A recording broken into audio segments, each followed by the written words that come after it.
Episode 56BB Part 2 of 2, Main Content. Part 1. Chapter 1, Indoor Residential Wood Burning. The Ecodesign Indoor Residential Wood Stove is the cleanest burning indoor residential wood stove in the United Kingdom. Scientific testing shows the Ecodesign wood burning emits 2.8 times the CO2 and PM2.5 as the fossil fuel coal burning. From the Ecodesign, wood burning emits 450 times the CO2 and PM2.5 as the fossil fuel natural gas burning. Wood burning emits 90% PM2.5, particulate matter of 2.5 micrometer size, the perfect size to infiltrate the human lung, setting off a cascade of human health problems and early deaths.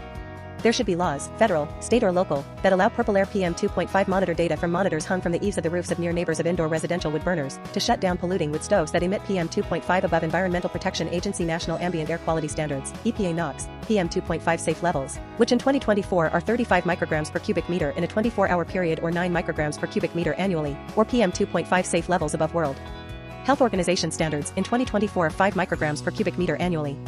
There are not enough EPA $100,000 regulatory monitors compared to PurpleAir PM2.5 monitors, which cost under $300. This is demonstrated in the state of Wisconsin, where on EPA Air NAAQS maps of smoke and fire, EPA $100,000 regulatory monitor data is shown alongside PurpleAir PM2.5 monitor data, correlated to EPA $100,000 regulatory monitors with a simple mathematical formula, PA times 0.514, plus 1.8304. There are only 16 $100,000 EPA regulatory monitors and around 90 PurpleAir PM2.5 monitors on Wisconsin Air NAAQS maps of smoke and fire. EPA regulatory monitors collect PM2.5 manually, separate the PM2.5 particles into two different densities, one which is heavier called gravel density and the second which is lighter called wood density. Then the two densities are weighed separately and the data on quantity collected is available in about an hour on the EPA maps of smoke and fire. In contrast, PurpleAir PM2.5 monitors use a laser to count the number of PM2.5 particles that move in front of the laser, and the information is available on both the PurpleAir map and on the EPA Air NAAQS map of smoke and fire within 10 minutes.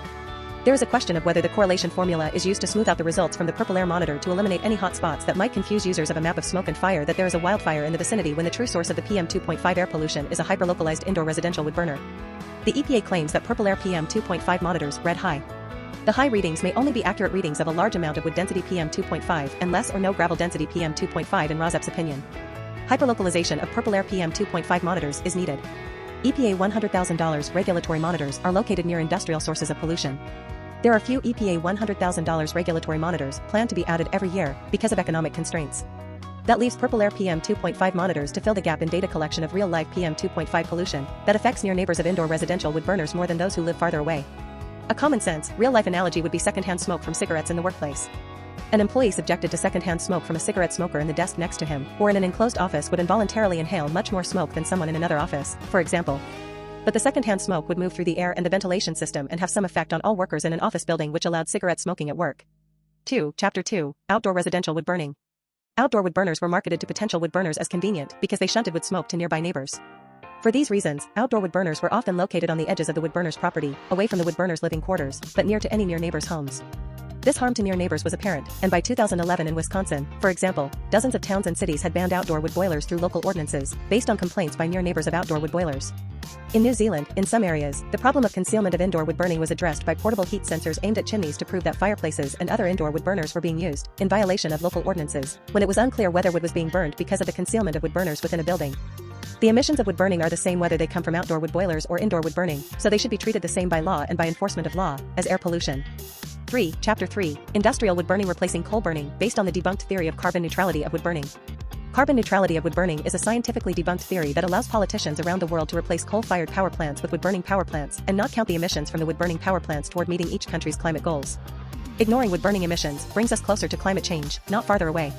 Hundreds of scientists in the last few years have written letters to the European Union Parliament and the United States Senate and House of Representatives asking that this scientifically debunked theory not be used as a justification for replacing coal-burning plants with wood-burning plants. The scientifically debunked theory of carbon neutrality of wood burning says that a tree cut down and burned is renewable because it can be replaced by another tree planted in its place. Wood smoke is 90% PM2.5, particulates of 2.5 micrometer size, the perfect size to infiltrate the human lung, setting off a cascade of human health problems and early deaths. Wood burning emits 2.8 times the PM2.5 as the fossil fuel coal burning. Wood burning emits 450 times the PM2.5 as the fossil fuel natural gas burning. Despite these scientific facts, recently wood burning has replaced coal burning in industrial plants around the world because of the scientifically debunked political theory of the carbon neutrality of wood burning.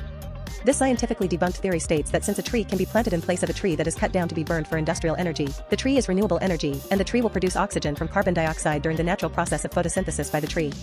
In this way, a mature tree to replace another mature tree takes polluting carbon in the form of carbon dioxide out of the air, and negates whatever CO2 is emitted by burning the tree. However, one of the reasons this theory is debunked is that it takes decades or centuries for a tree to grow to the stature of the tree that is cut down, and in the meantime, over centuries or decades, CO2 and PM2.5 is being emitted by burning trees, in this scheme. Since wood burning emits 2.8 times the CO2 and PM2.5 of coal burning, as mentioned earlier, this is only carbon neutrality if you ignore the emissions from the actual wood burning. It is a fact that most people do not know, and a major area in which to educate people, that the wood-burning plants that have popped up to replace coal-burning plants are bringing us closer to climate change, not farther away, because lowering carbon emissions is only on paper, not in reality, when wood replaces coal as a fuel to burn. Wood-burning emissions are ignored in each country's climate goals, in every country around the world. This is false accounting for carbon, and is bringing us closer to climate change, as well as contributing to the air pollution of PM2.5 that causes many human illnesses and shortens lives around the world. The idea that wood burning is natural and therefore somehow non-polluting bleeds down to the individual indoor residential wood burner from the rationalization of polluting wood burning by the wood burning industry, in the scientifically debunked theory of carbon neutrality of wood burning. 4. Chapter 4, the failed program of certification of indoor residential wood burning appliances since 1987 in the United States. The Environmental Protection Agency New Source Performance Standards for Residential Wood Heaters, EPA NAAQS, began only in 1987. The Office of the Attorney General, OIG, watchdog of the EPA, released a report in February 2023 that described the EPA wood stove certification program as a failed program. Wood stoves given EPA certification as safe failed in many or most cases to comply with even the lax standards of the EPA, since inception of the program in 1987. 10 United States attorneys sued the EPA to change and try to improve the program, if only to give wood stove vendors certainty, but in spring of 2023, the EPA had already replied to the 10 attorneys general that the EPA could only make changes by, at earliest, 2027. What alternative do near neighbors of indoor residential wood burners whose wood smoke enters the near neighbors' yards and sickens the near neighbors? What alternative do near neighbors have to the NSPS, which is a failed program?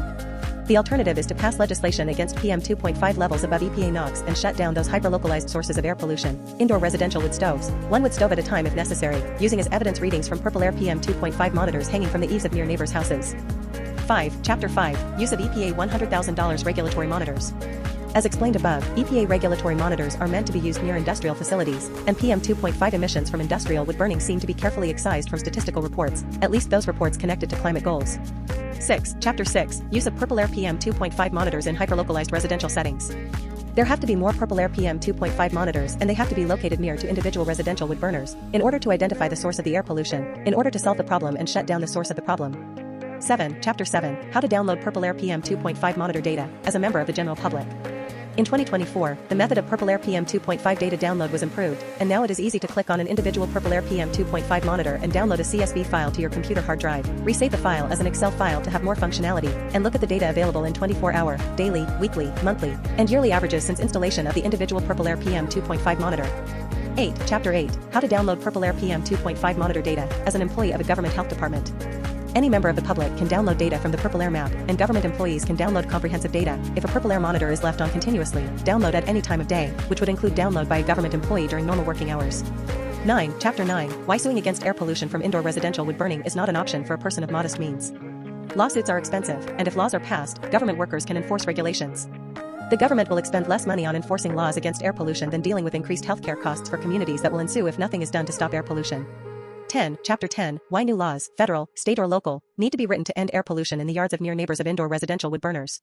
As stated earlier, PM2.5 is the perfect size to infiltrate the human lung, setting off a cascade of human health problems and early deaths. Laws and enforcement of laws will protect the health of near neighbors of indoor residential wood burners and help slow climate change that affects the entire community and eventually affects the world. 11. Chapter 11, Comparison with mothers against drunk driving.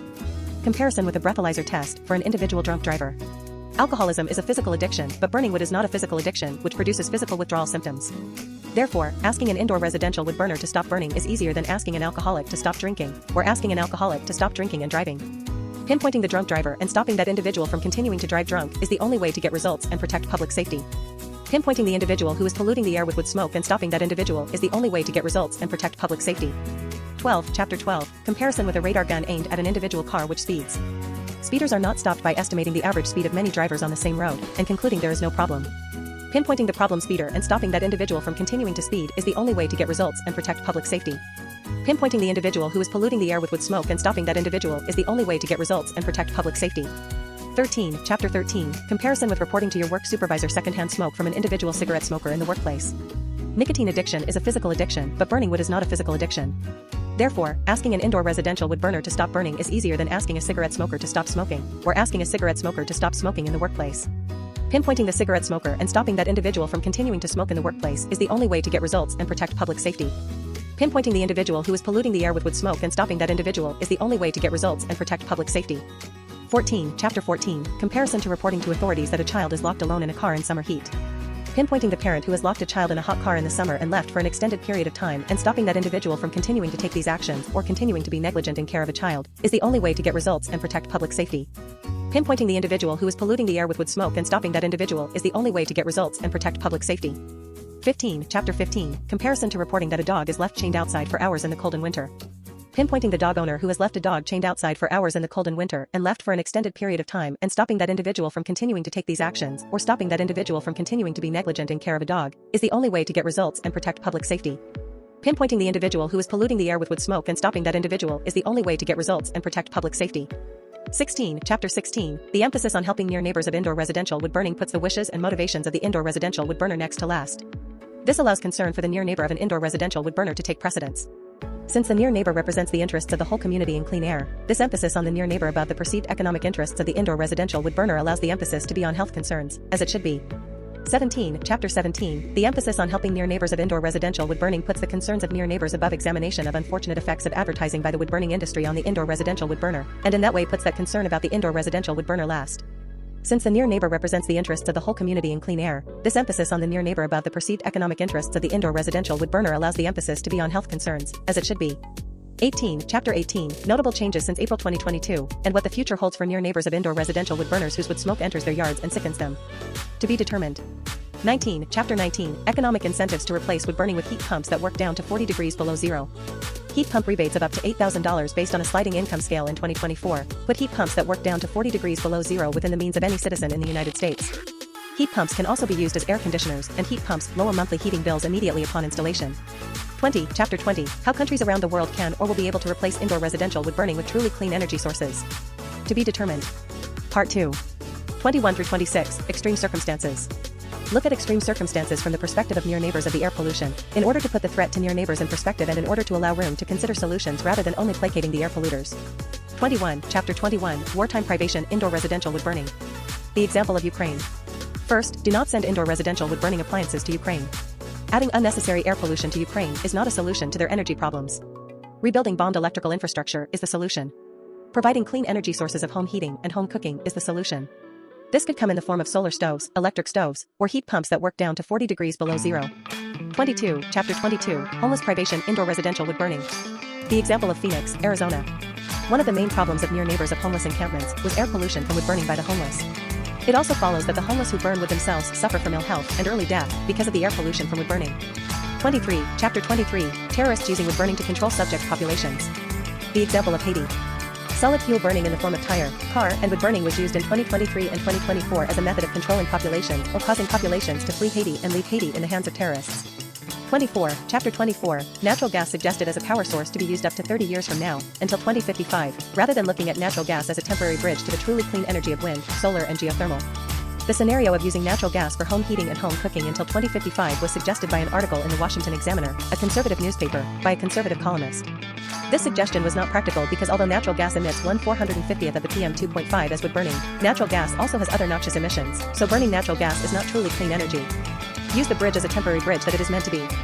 25. Chapter 25. Nuclear power plant destruction, with release of nuclear radiation, was recently threatened by Russia as one of their tools of war against Ukraine. Nuclear power plants have been suggested or threatened as the only alternative to indoor residential wood burning. The sad truth is that human beings have not been good husbanders of nuclear power. There is too much risk in putting nuclear power in the hands of mere mortals, who make mistakes and will predictably not be able to handle nuclear power carefully enough to enjoy any benefit from using it, above and beyond the harm it can unleash. 26. Chapter 26. Indigence. Economic problems can be solved by government aid. Looking at the income of people who claim to be indigent is the first way to solve this problem. If a person is truly indigent, heat pumps rebates are available for up to $8,000 in 2024 based on a sliding income scale.